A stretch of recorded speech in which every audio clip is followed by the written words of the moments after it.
எங்கெல்லாம் சிவபெருமான் ஆலயம் இருக்கும் என்று தேடி தேடி அலைகின்றோம்.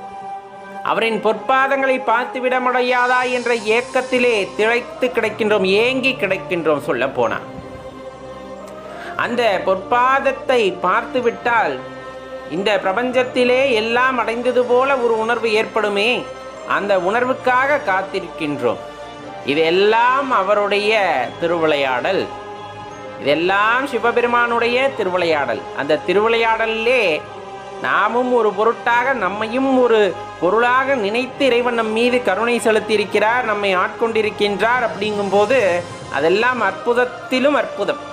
அதெல்லாம் கிடைத்தற்கு அரிய வரம். சொல்ல போனா சில பேர் ஒத்தை காலில் நின்று தவம் பண்ணாங்க, அப்படி இப்படி நிறைய விஷயம் பேசுவாங்க.